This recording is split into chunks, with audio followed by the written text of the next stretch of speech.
Galaxy S8 and the Samsung Galaxy S8 Plus. What we have right here is the Samsung Galaxy S8, which has a 5.8-inch display, which is taller than what you'll see on most devices because of its 18.5:9 screen ratio. What is most impressive, however, is that Samsung managed to fit such a big display into a very compact device. The resulting phone is smaller than the iPhone 7 Plus, which is kind of a big deal considering the iPhone 7 Plus carries a 5.5-inch display compared to the S8's 5.8-inch display, which is not only taller and bigger, but also sharper than what Apple offers.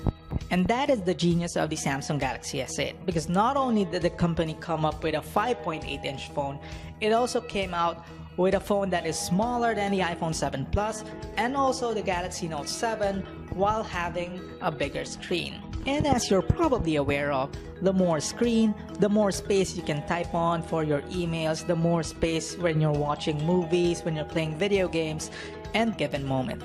Moving on to the design of the phone, the Galaxy S8 is actually a narrower and shorter version of the Note 7. It has the same dual glass design with both sides of the glass curving towards the edges. And because the back is made of glass, it also picks up fingerprints rather easily, just like the front of the phone. The AMOLED variety, so you get punchy colors, very deep blacks, and excellent contrast and saturation levels watching a YouTube music video. The physical keys on the front have been removed, replaced with on-screen buttons which cut down the bezels on the top and bottom of the device. Up front, you have an 8-megapixel camera and an iris scanner which Samsung debuted on the Galaxy Note 7. The iris scanner works great, it's fast, accurate, and reliable, and we actually found ourselves using it more than the fingerprint reader on the back. But if you're not a fan of either, you can always use your face because the Samsung Galaxy S8 has a face scanning feature to unlock the device. Now about the back-facing camera. On paper, it may seem like Samsung hasn't moved the needle much in the camera department. The sensor around the back is still at 12 megapixels like the S7's, which might surprise some given that most other OEMs seem to agree that two rear-facing cameras are actually better than one. The good news is the S8 retains the same dual pixel technology found in the S7, which means accurate and fast.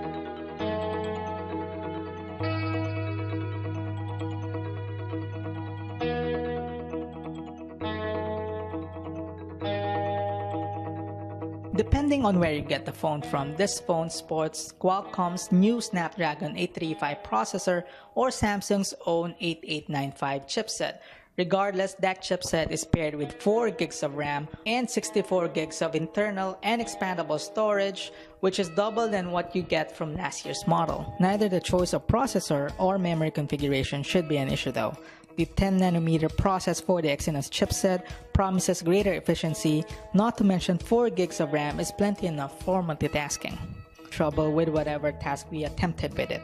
This phone is stupidly fast, faster than any Android phone we've tested, and it shows in the benchmark results. Our unit notched 165,365 points in Antutu benchmark, 6,162 points in our Geekbench multi-core testing. Battery is at 3,000 mAh on the S8 and it supports fast charging.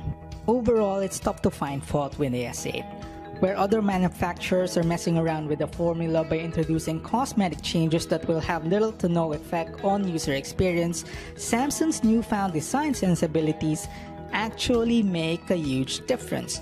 That the S8 managed to pack a 5.8-inch screen, not to mention a lot of technology, into a mid-sized phone that's smaller than the Note 7, smaller than the iPhone 7 Plus, still blows us away. That said, if you're in the market for a new, big but not too big Android phone,